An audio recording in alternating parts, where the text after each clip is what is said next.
الحمد لله نحمده ونستعينه ونستغفره ونؤمن به ونتوكل عليه ونعوذ بالله من شرور أنفسنا ومن سيئات أعمالنا من يهده الله فلا مضل له ومن يضلله فلا هادي له وأشهد أن لا إله إلا الله وحده لا شريك له وأشهد أن سيدنا ومولانا محمدا عبده ورسوله أما بعد فأعوذ بالله من الشيطان الرجيم بسم الله الرحمن الرحيم يا أيها الذين آمنوا ادخلوا في السلم كافة ولا تتبعوا خطوات الشيطان إنه لكم عدو مبين صدق اللہ العلی العظیم۔ آج کی اس باوقار تقریب میں آپ حضرات کی شرکت یقیناً اس پوری آبادی کے لیے ایک نیک فعال ہے۔ مہینات پور کا علاقہ ہم مدھوبنی والوں کے لیے انتہائی معروف اور جانا پہچانا علاقہ ہے، اور ایک زمانے سے ایسا ہے۔ جس شخصیت کی یاد میں آج کا یہ پروگرام منعقد کیا گیا، عارف باللہ حضرت مولانا ادریس صاحب قاسمی نور اللہ مرقدہ، ایک عظیم شخصیت تھے، اور آپ حضرات نے شاید ان سے بہت زیادہ فائدہ حاصل کیا ہو یا نہ کیا ہو، لیکن پورا بھوارہ اور اس کے ذریعے پورا ضلع ان کے فیض سے آج بھی مستفید ہو رہا ہے۔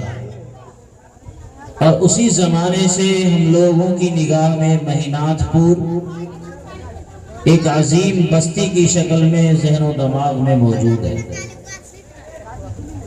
ان کے جانے کے بعد یہ رشتہ کمزور نہیں ہوا، بلکہ ان کے جانشینوں کے ذریعے ہمارے فلاح المسلمین سے آج بھی یہ رشتہ اسی طرح مضبوط ہے، اور ویسا ہی رابطہ ہے جیسا رابطہ اس سے پہلے تھا۔ فلاح المسلمین کے کئی طلبہ الحمدللہ یہاں کے پڑھے ہوئے ہیں، جن کے ذریعے مستقل رابطہ ہوتا ہے۔ جب بھی فلاح المسلمین کا ادارہ آواز دیتا ہے تو یہ حضرات ان آواز پر لبیک کہہ کے وہاں پہنچتے ہیں، جن میں نمایاں نام حضرت مولانا ادریس صاحب رحمۃ اللہ علیہ کے صاحبزادگان، ان کے بیٹے حافظ عبدالخالق صاحب، حافظ عبدالحق صاحب، اور حافظ شفیق اللہ صاحب، حافظ احمد صاحب۔ یہ ایک ناموں کی بڑی لمبی فہرست ہے، ظاہر ہے میں سب ناموں کو لے کر وقت کو دراز نہیں کر سکتا، ایک بڑی طویل تاریخ ہے، اور اسی نسبت سے آج کا یہ پروگرام بھی منعقد ہوا۔ محترم حافظ عبدالحق صاحب نے اس حقیر سے رابطہ کیا کہ آپ حضرات کو یہاں آئے ہوئے ایک عرصہ گزرا ہے، تو ہم چاہتے ہیں کہ ابا کی یاد میں ایک مجلس سجائی جائے اور آپ حضرات کو بلایا جائے۔ فلاح المسلمین کا جس طرح مہینات پور سے گہرا رابطہ ہے، تو فلاح المسلمین کے اساتذہ، وہاں کے اکابر ہمارے گھر تشریف لائیں اور اس دیار میں یہاں کے رہنے والوں کو اپنی دینی رہنمائی سے سیراب کریں۔ ان کی یہ پیشکش ہوئی، اور اس پیشکش کے نتیجے میں اللہ رب العزت کا فضل اور کرم ہے کہ اتنی عظیم مجلس سج گئی، اور آپ کا یہاں اس طرح سکون کے ساتھ بیٹھنا اور انتہائی سنجیدگی کے ساتھ سننا یقیناً بڑا اچھا پیغام دے رہا ہے۔ اور یہ حوصلہ بخش رہا ہے کہ اس طرح کا پروگرام مختلف وقفوں سے ہمیشہ کیا جاتا رہے، تاکہ آپ کا یہ علاقہ اکابرین کی آمد سے فیضیاب ہوتا رہے، اور اس طرح آپ کا رابطہ آپ کے ضلع کے علماء سے اور وہاں کے ذمہ داران سے مضبوط تر ہوتا رہے۔ قائم رہ شجر سے امید بہار رکھ، جب آدمی درخت سے جڑا ہوا ہوتا ہے تو بہار کی امید ہوتی ہے۔ اور جو محنتیں آپ مہینات پور کے اندر دیکھ رہے ہیں، دارالعلوم مہینات پور کے ذریعے یا اور دوسرے ذرائع سے مہینات پور کی علمی اور دینی جو خدمتیں کی جا رہی ہیں، یقیناً اس میں بڑا حصہ آپ کا اس لیے ہے کہ آپ کا تعلق اپنے اکابرین سے اسی طرح جڑا ہوا ہے جس طرح حضرت مولانا ادریس صاحب رحمۃ اللہ علیہ نے جوڑا تھا۔ اس وجہ سے ہم آپ کو یقیناً مبارکباد کے مستحق سمجھتے ہیں اور آپ کو مبارکباد بھی دیتے ہیں۔ اللہ تعالیٰ اس جذبے کو برقرار رکھے، آپ کا بیٹھنا اللہ تعالیٰ قبول فرمائے، اور یہ حوصلہ بخشے کہ آپ ہمیشہ مختلف موقعوں سے اور مختلف وقفوں سے اس طرح کا پروگرام کر کے پوری اجتماعیت کے ساتھ آپ بیٹھیں، تاکہ آپ کے سامنے دین کی کچھ باتیں اسی طرح بیان کی جاتی رہیں۔ میں نے قرآن کریم کی ایک آیت تلاوت کی ہے، اس میں اللہ رب العزت نے جو پیغام سنایا ہے، اس پیغام کو اختصار کے ساتھ آپ کے سامنے بیان کرنا ہے۔ اصل بیان تو آپ کے سامنے ہمارے اکابرین کا، ہمارے اساتذہ کا ہونا ہے، جن کے ناموں کا بار بار آپ کے سامنے اعلان ہوا ہے۔ میں تھوڑی دیر میں اپنی بات قرآن کریم کی اس آیت کی روشنی میں جس کی میں نے تلاوت کی اپنی بات رکھنا چاہتا ہوں۔ ابھی تازہ واقعہ ہے کہ ہم سب نے قربانی کے فریضے کو ادا کیا، اور قربانی کا فریضہ ادا کرتے ہوئے سیدنا ابراہیم علیہ السلام اور ان کے صاحبزادے سیدنا اسماعیل علیہ السلام کی زندگیاں، ان کی سیرت، ان کی تاریخ ہمارے سامنے بیان کی گئی، دہرائی گئی، اور ہمارے علماء نے، ہمارے ائمہ نے مساجد میں، جمعہ کے بیانات میں اور دیگر موقعوں سے ہمیں سیدنا ابراہیم علیہ السلام کی تاریخ کو سنایا۔ قرآن کریم نے جہاں نبی اکرم صلی اللہ علیہ وسلم کے بارے میں ارشاد فرمایا، لَقَدْ كَانَ لَكُمْ فِي رَسُولِ اللَّهِ أُسْوَةٌ حَسَنَةٌ، اللہ تعالیٰ نے سید الانبیاء نبی اکرم صلی اللہ علیہ وسلم کو تمہارے لیے بہترین آئیڈیل اور بہترین نمونہ بنا کر اللہ نے بھیجا ہے۔ اسی طرح قرآن کریم نے سیدنا ابراہیم علیہ السلام کے بارے میں بھی اسی سے ملتا جلتا جملہ ارشاد فرمایا، قَدْ كَانَتْ لَكُمْ أُسْوَةٌ حَسَنَةٌ فِي إِبْرَاهِيمَ، ابراہیم علیہ السلام کی زندگی میں تمہارے لیے بہترین نمونہ ہے۔ وہ کیا نمونہ ہے جو سیدنا ابراہیم علیہ السلام کی زندگی میں تھا، اور جس کی طرف اللہ رب العزت نے رہنمائی فرمائی؟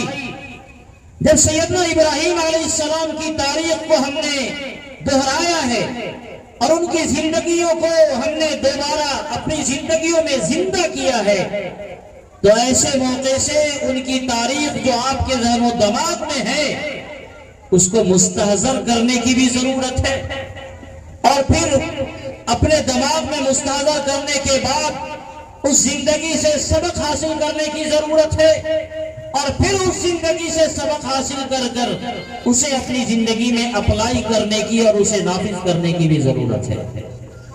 سیدنا ابراہیم علیہ السلام کی زندگی بچپن سے لے کر ایک دم آخری عمر تک پوری زندگی صرف قربانی اور صرف قربانی، صرف قربانی، یہ ہے زندگی کا خلاصہ۔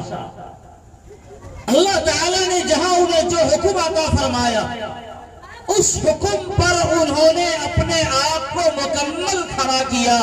وہاں یہ نہیں دیکھا کہ ہمارا ذاتی نقصان کیا ہوگا، ہمارے مال و جائیداد کا کیا ہوگا، ہماری نسلوں کا کیا ہوگا، ہماری اولاد کا کیا ہوگا، ہمارے خاندان کا کیا ہوگا۔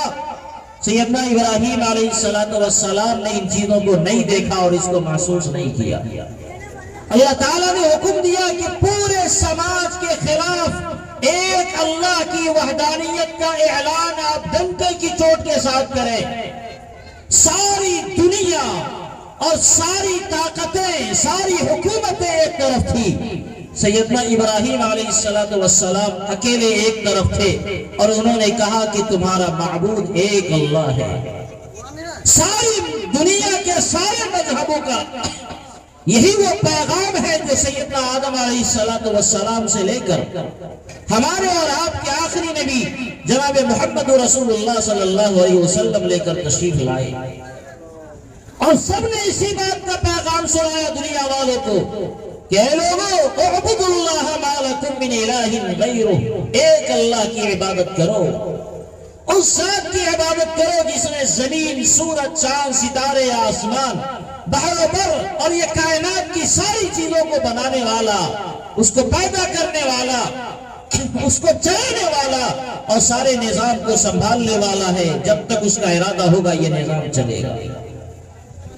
اس کے بعد سیدنا ابراہیم علیہ السلام اللہ کے حکم سے اپنے گھر بار کو چھوڑ دیتے ہیں، اپنے خاندان کو چھوڑ دیتے ہیں، اپنے ماں باپ کو چھوڑ دیتے ہیں اور ہجرت کر کے کہیں اور بس جاتے ہیں۔ پھر اللہ کا حکم ہوا، ایک لمبی امید کے بعد اللہ تعالیٰ نے ان کو ایک بیٹا عطا فرمایا۔ تو اللہ تعالیٰ نے یہ حکم دیا کہ اپنے اس بیٹے کو اور اپنی بیوی کو، اس بچے کی ماں کو ایسی جگہ چھوڑ آؤ جہاں کسی انسان کا نہیں، کسی حیوان کا بھی کوئی نام و نشان نہیں ہے۔ چنانچہ وہ اللہ کے حکم پر اسے وہاں چھوڑ آئے۔ وہاں کوئی آدمی نہیں تھا، کوئی محلہ نہیں تھا، کوئی آبادی نہیں تھی، کوئی دکانداری نہیں تھی، تجارت کا کوئی سامان نہیں تھا۔ ایک عورت اور اس کے گود میں ایک بچہ جس کا نام اسماعیل ہے، سیدنا ابراہیم علیہ السلام نے اللہ کے حکم پر چھوڑ دیا اور پوچھا تک نہیں، بتایا تک نہیں کہ میں تمہیں چھوڑ کر جا رہا ہوں۔ نکل گئے۔ بیوی کہتی ہے مجھے اکیلا چھوڑ کر کہاں جا رہے ہیں؟ ارے میرا نہیں تو کم سے کم اس بچے کا تو خیال کرو جو بچہ ابھی دودھ پی رہا ہے، جس کو باپ کے سہارے کی ضرورت ہے، آپ کہاں جا رہے ہیں چھوڑ کر؟ لیکن اس کے باوجود بھی نہیں بتایا کہ میں تمہیں چھوڑ کر کہاں جا رہا ہوں۔ اللہ کا حکم تھا۔ جب بیوی نے پوچھا میرے خدا کا یہی حکم ہے تو بتایا ہاں خدا کا حکم ایسا ہی ہے۔ تو اللہ کی بندی کہتی ہے کہ جب آپ کے خدا کا حکم یہی ہے تو اللہ ہمیں ضائع نہیں کرے گا۔ ایسی جگہ جہاں ایک فرد اور اس کے گود میں ایک بچے کے علاوہ کوئی نہیں ہے، نہ پانی کا نام و نشان، نہ کھانے پینے کا نام و نشان، نہ کوئی آدمی، نہ کوئی جانور، نہ کوئی چرند پرند، بالکل پتھریلی زمین اور پتھروں کا علاقہ اور آسمان سے لو برساتی ہوئی گرمی اور زمین پر انتہائی تپتپاتی ہوئی پتھریلی زمین۔ ایسی زمین پر اللہ کی ایک بندی اپنے گود میں ایک بچے کو لے کر کہتی ہے کہ اگر آپ نے اللہ کے حکم سے چھوڑا ہے تو اللہ ہمیں ضائع نہیں کرے گا۔ اور ایسا ہی ہوا، وہ بچہ ضائع نہیں ہوا، بہت حسین بنا وہ بچہ۔ پھر ایک وقت آتا ہے کہ یہ بچہ تھوڑا اور بڑا ہوتا ہے، اب اس قابل ہوتا ہے کہ 100 سال کی عمر کے باپ کا ہاتھ بٹھانے والا یہ بچہ بن جائے۔ یہ بچہ اس قابل ہو گیا کہ اپنے باپ کے کام کاج میں ہاتھ بٹھائے۔ باپ کی عمر 100 سال کے آس پاس ہو چکی ہے، اس سے زیادہ ہو چکی ہے، اور یہ بچہ بھی ننھا سا ہے، 9-10 سال کا بھی نہ شاید ہو۔ تو اللہ تعالیٰ کا ایک عجیب حکم آتا ہے کہ اپنے ہاتھ سے اپنے اس بیٹے کو اللہ کی راہ میں قربان کرو۔ اب سوچ رہے ہیں کیسا سخت حکم اللہ رب العزت کی طرف سے اپنے اس خلیل کو دیا گیا۔ 100 سال کے بعد ایک بچہ ان کی زندگی میں آیا، اور جب یہ بچہ ہوشیار ہو گیا تو اللہ رب العزت کا حکم ہوتا ہے کہ اپنے ہاتھ سے چھری لو اور اللہ کے راہ میں اپنے اس بیٹے کی قربانی کر دو۔ دنیا میں کوئی اور فرد ہوتا تو کہتا خدایا اس بچے کو آپ کی راہ میں قربان کر کے آپ کو کیا ملے گا؟ خدایا میری زندگی برباد ہو جائے گی، میں بوڑھا ہوں، میرا کوئی سہارا نہیں ہے، کون میرا سہارا ہوگا اس کے بعد؟ لیکن سیدنا ابراہیم علیہ السلام نے یہ سب نہیں سوچا، بلکہ انہوں نے اپنے بیٹے سے کہا فانظر ماذا ترى، تمہارا کیا خیال ہے؟ اللہ کا یہ حکم آیا ہے۔ تو وہ بیٹا بھی سعادت مند تھا، اس نے کہا کہ جو آپ کو حکم ملا ہے اسے آپ کر گزریں۔ باپ اور بیٹا لے کر چلتے ہیں مینا کے میدان میں، آنکھوں میں پٹی باندھی جاتی ہے، بیٹے کو لٹایا جاتا ہے، ہاتھ میں چھری لی جاتی ہے اور بیٹے کی گردن پر چھری چلائی جاتی ہے۔ اللہ تعالیٰ کو اسماعیل کو ذبح کرانا نہیں مقصود تھا، اللہ کو یہ مقصود تھا کہ اللہ کے حکم کے آگے آدمی کتنی قربانی دے سکتا ہے۔ اگر اللہ نے مال مانگا تو مال کی قربانی دو، اللہ نے جان مانگا ہے تو جان کی قربانی دو۔ سیدنا ابراہیم علیہ السلام نے بھی اور ان کے صاحبزادے نے بھی دکھلا دیا کہ اے اللہ آپ کا جو حکم ہوگا ہم اپنا نقصان نہیں دیکھیں گے، یہ دیکھیں گے کہ آپ کا حکم پورا ہو رہا ہے کہ نہیں ہو رہا ہے۔ چنانچہ قربانی دی، چھری نہیں چلی۔ اللہ نے فرمایا قد صدقت الرؤیا انا كذلك نجزي المحسنين، آپ نے ہمارے حکم کی تعمیل کر دی، جو خواب آپ نے دیکھا تھا اسے سچ کر دکھلایا، اب مزید اس کو ذبح کرنے کی ضرورت نہیں ہے۔ اور جانتے ہیں پھر اس کا انجام اللہ تعالیٰ نے کیا دیا؟ قرآن کریم نے ایک جگہ بیان کیا وَآتَيْنَاهُ أَجْرَهُ فِي الدُّنْيَا وَإِنَّهُ فِي الْآخِرَةِ لَمِنَ الصَّالِحِينَ۔ سیدنا ابراہیم علیہ السلام کو اللہ نے آخرت میں جو مقام عطا فرمایا وہ تو فرمایا ہی، دنیا میں بھی اس کا صلہ اللہ نے عطا فرمایا۔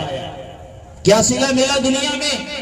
دنیا کے جتنے مذاہب ہیں اس دنیا کے اندر، چاہے وہ اسلام ہو، چاہے وہ سکھ مذہب ہو، چاہے وہ جین مذہب ہو، چاہے وہ ہندو دھرم ہو، چاہے وہ عیسائی ہو، چاہے وہ یہودی ہو، ہر مذہب میں سیدنا ابراہیم علیہ السلام ایک عظیم شخصیت کے مالک ہیں۔ صرف یہی نہیں کہ ابراہیم کو مسلمان مانتے ہیں، ہمارے ہندو بھائیوں کے یہاں بھی ابراہیم کی عظیم شخصیت کو ایک بڑے مہاپرش آئے، بڑے پیغمبر آئے، ان کا تذکرہ ملتا ہے۔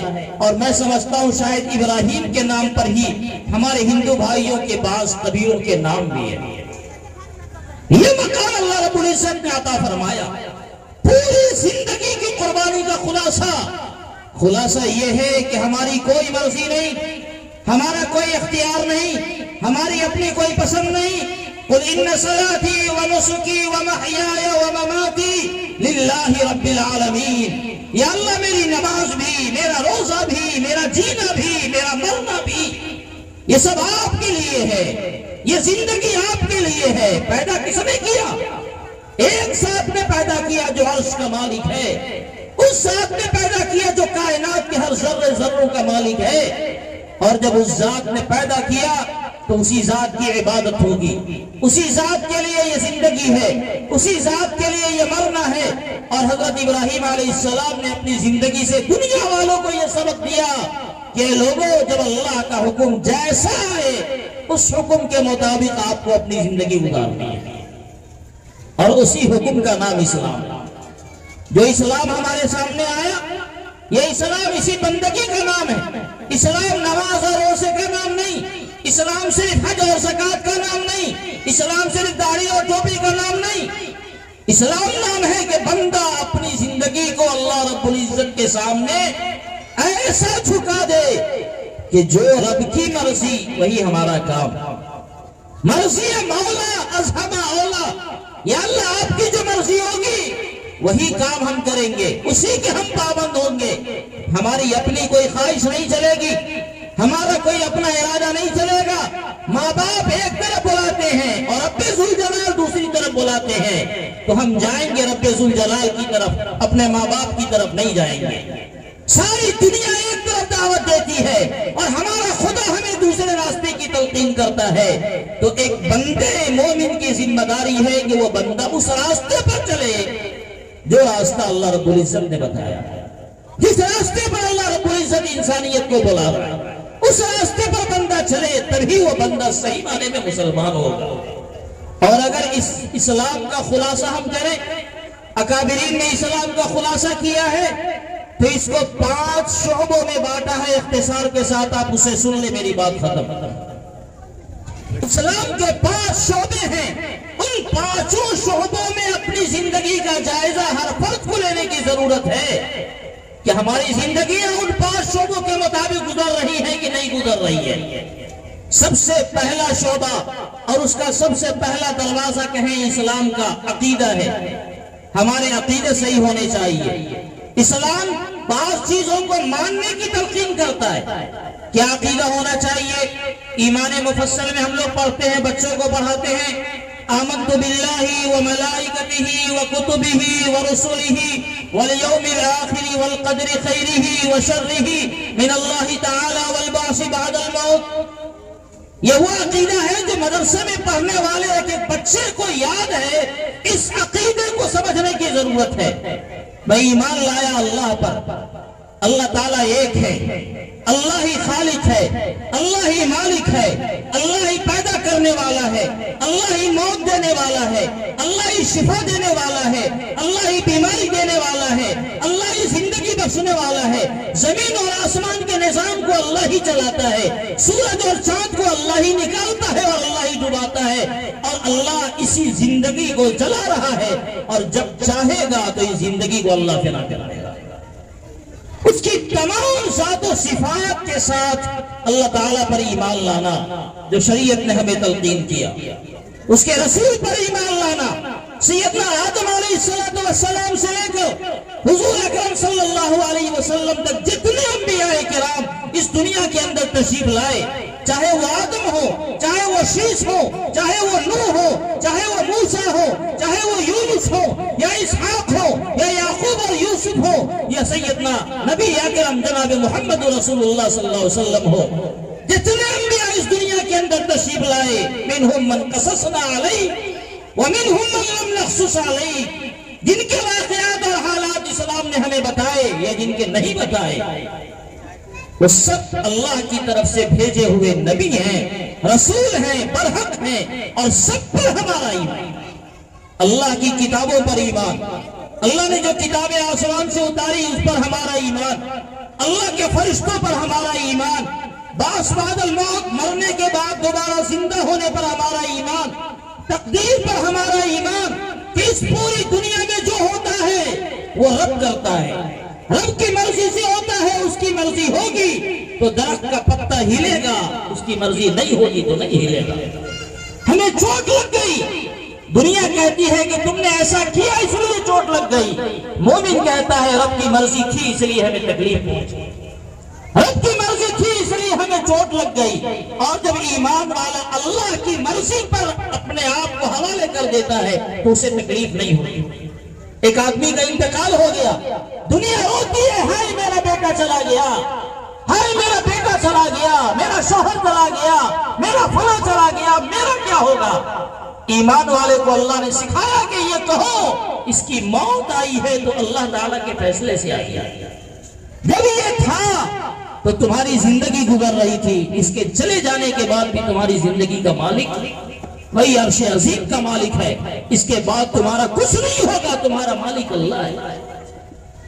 اور جب ایمان والا اس طرح سوچتا ہے کہ تقدیر کا مالک اللہ ہے، جو خیر اور شر کے فیصلے ہوتے ہیں وہ اللہ کی جانب سے ہوتے ہیں، تو ایمان والے کو تسلی ملتی ہے اور پھر وہ روتا اور بھٹکتا نہیں ہے. نعمتیں آئیں خوشی کا اظہار کرتا ہے، غم ہو صبر کا پیمانہ اختیار کرتا ہے، اور دونوں صورتوں میں اللہ رب العزت کی طرف سے ان کو ثواب دیا جاتا ہے. ایک عورت، اس کے بچے کا انتقال ہوا، وہ رو رہی تھی، بلک رہی تھی. حضور علیہ السلام کا ادھر سے گزر ہوا. آپ نے پوچھا کہ خاتون کیوں روتی ہے؟ صبر کر. عورت تھی، بوڑھی تھی، چھوٹا بچہ انتقال کیا تھا، صبر سے اس کا پیمانہ لبریز ہو رہا تھا. تو اس نے کہا آپ کو کیا معلوم میرے دل پر کیا بیت رہی ہے؟ آپ علیہ السلام چلے گئے. کسی نے بتایا تمہیں پتا ہے کہ وہ کون تھے؟ وہ سید الانبیاء تھے، ہمارے سرکار تھے.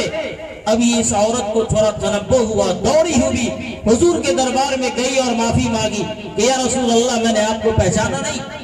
آپ علیہ السلام نے فرمایا الصبر عند الصدمۃ الاولی، ایمان والا مصیبت پر جب صبر کر لے فوراً تو اللہ تعالیٰ اس صبر کی وجہ سے اس کو انعامات سے نوازتے ہیں۔ ایک عورت کے بچے کا انتقال ہو گیا، حضور علیہ السلام تشریف لائے اور کہا ارے خاتون کیوں روتی ہے، تمہارا بچہ تو جنت میں کھیل رہا ہے، بول تو میں تمہیں دکھلا دوں۔ اس عورت کو صبر آ گیا اور کہا یا رسول اللہ مجھے دیکھنے کی ضرورت نہیں ہے۔ آپ علیہ السلام تشریف لے گئے، جب تشریف لے گئے تو آس پاس جو خاتون بیٹھی ہوئی تھی اس نے عورت کو تانا دینا شروع کیا، ارے جب میرے آقا نے کہا تھا کہ بول جنت میں تمہارے بچے کو کھیلتا ہوا دکھلا دوں تو دیکھ لیتی، اپنے بیٹے کو دیکھ بھی لیتی اور اسی طرح دنیا میں جنت کا نظارہ بھی ہو جاتا۔ تو اس عورت نے کہا کہ پھر اعتبار میری آنکھوں پر ہوتا، آقا کی باتوں پر تو نہیں ہوتا۔ میرے آقا نے کہہ دیا کہ میرا بیٹا جنت میں کھیل رہا ہے، حضور علیہ السلام کی زبان مبارک سے جو کلمہ نکل گیا میرے یقین کے لیے یہی کافی ہے۔ یہ ہے وہ ایمان جو ایمان والوں سے مطالبہ کیا جاتا ہے۔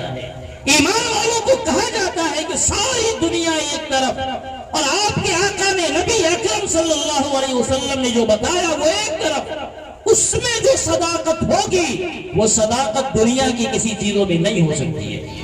میرے نبی نے ارشاد فرمایا کہ اے لوگوں مثال کے طور پر حرام مال کھاؤ گے اللہ تعالیٰ تم کو جہنم میں پھینک دیں گے، حرام مال کھاؤ گے تو یہ مال تمہاری زندگی میں برکتیں نہیں لائے گا، یہ زندگی میں تمہاری سعادتوں کو نہیں لائے گا، بدبختیاں لائے گا، حرام مال کھاؤ گے تو تمہاری زندگیاں اور پریشان ہوں گی۔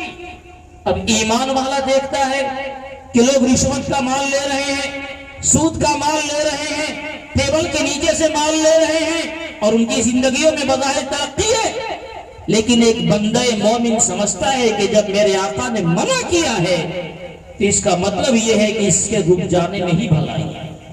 اور پھر جب اس کی زندگی میں ایمان ہوگا آپ اسے 1 روپیہ نہیں کروڑوں روپے بھی آپ اس کو رشوت میں دیں گے وہ قبول نہیں کرے گا، کروڑوں روپے دے کر اس کو جھوٹ بولنے پر آمادہ کریں گے وہ جھوٹ نہیں بولے گا، کیونکہ وہ جانتا ہے کہ میرے آقا نے کہا سچائی میں نجات ہے اور جھوٹ میں انسان کی ہلاکت ہے۔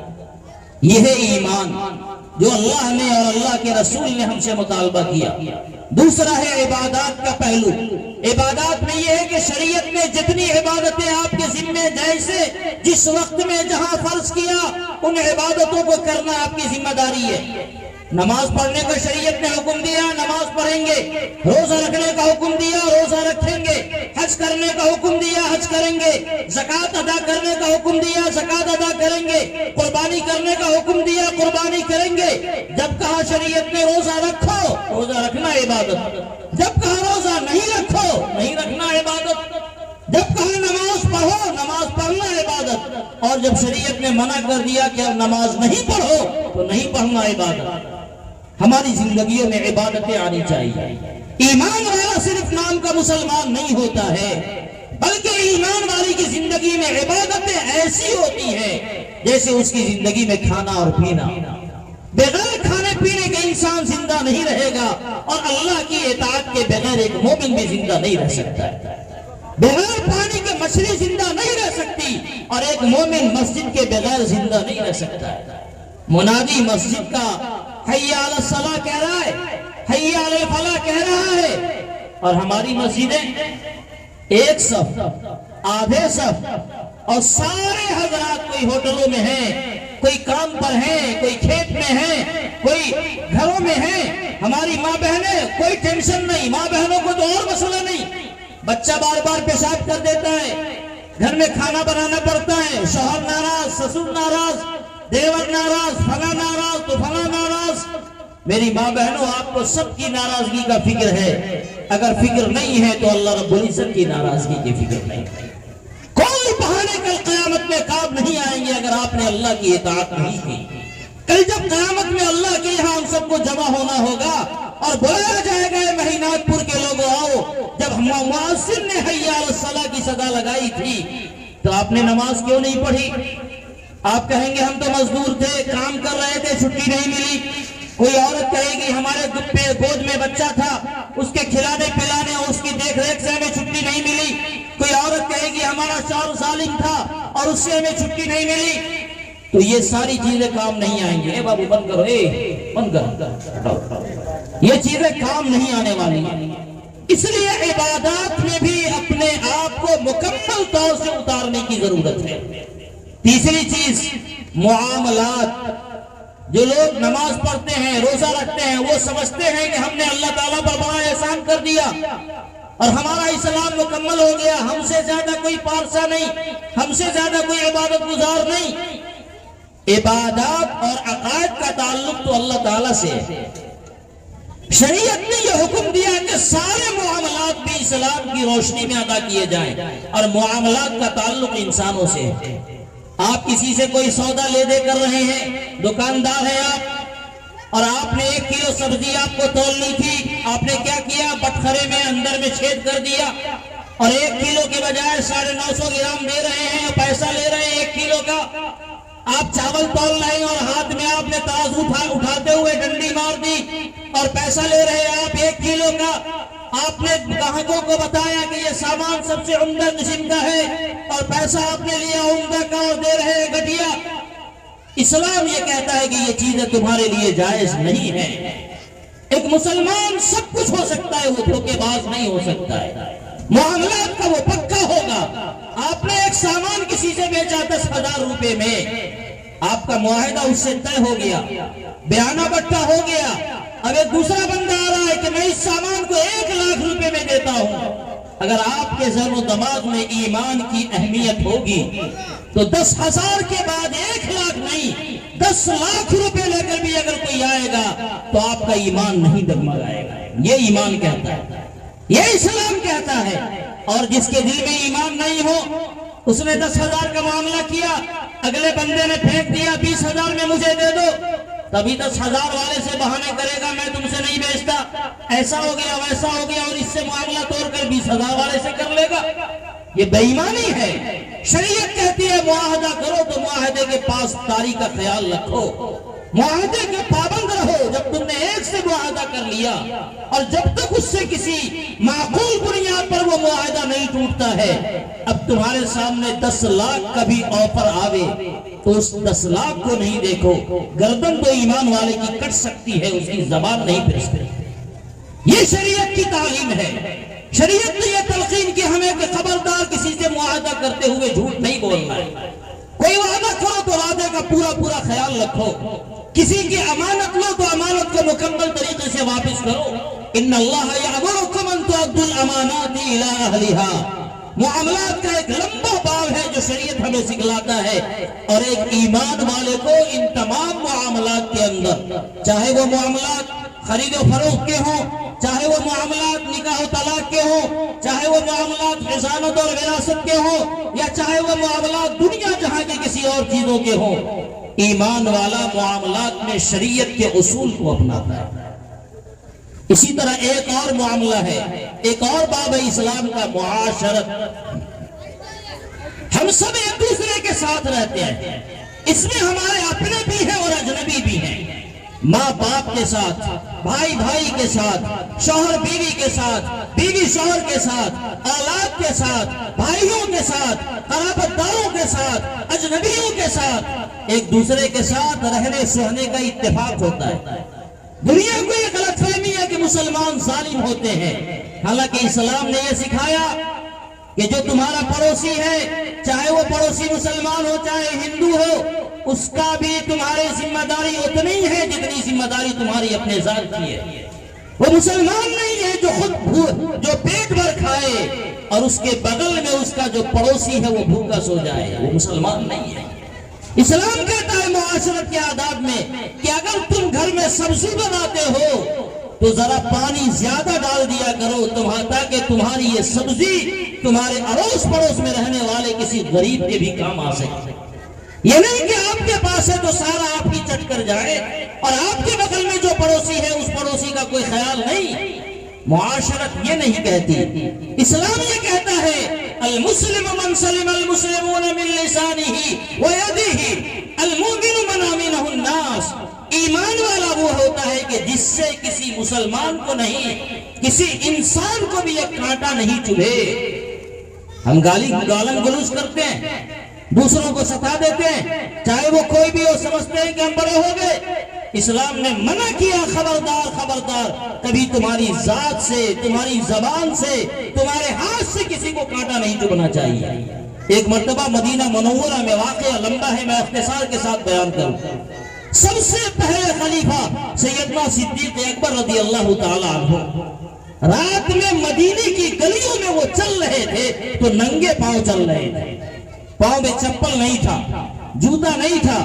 ان سے پوچھا گیا امیر المومنین، اور کون تھے وہ؟ بادشاہ تھے، بادشاہ خلیفۃ المسلمین تھے۔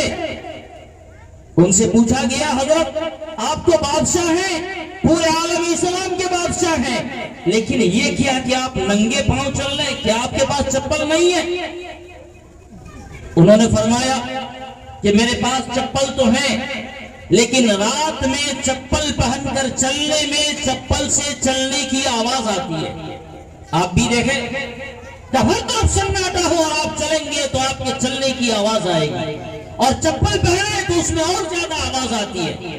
انہوں نے فرمایا کہ رات میں چپل پہن کر چلنے میں چپل کی آواز آتی ہے، اور مدینے کی گلیوں میں اڑوس پڑوس میں مکانات ہیں جہاں لوگ سو رہے ہیں۔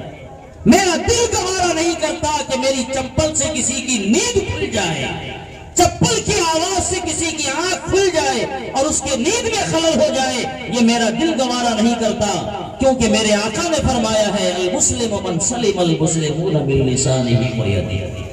ایمان والا وہ ہے جو اپنے چپل کی آواز سے بھی کسی کو تکلیف دینا نہیں چاہتا۔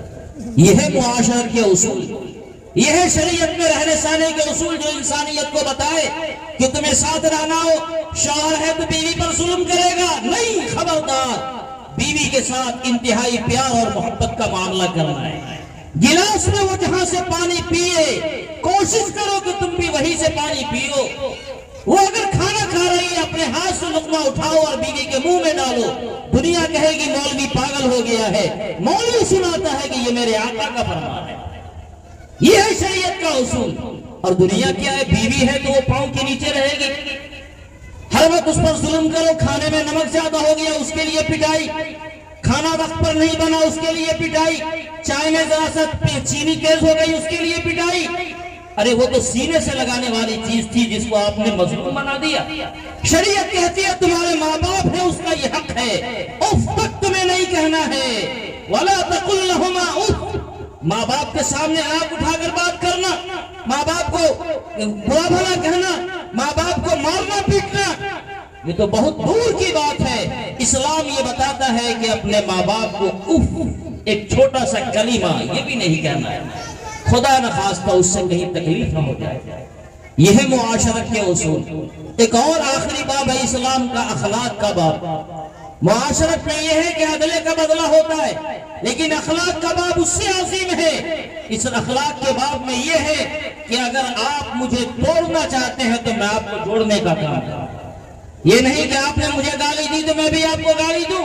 میرے آقا نے فرمایا صل من قطعک واعف عمن ظلمک واحسن الی من اساء الیک، جو تم سے توڑنے کا کام کرے اس سے جوڑنے کا کام کرو۔ ارے کتا اگر کاٹ لے تو بدلے میں کتے کو کاٹا نہیں جاتا۔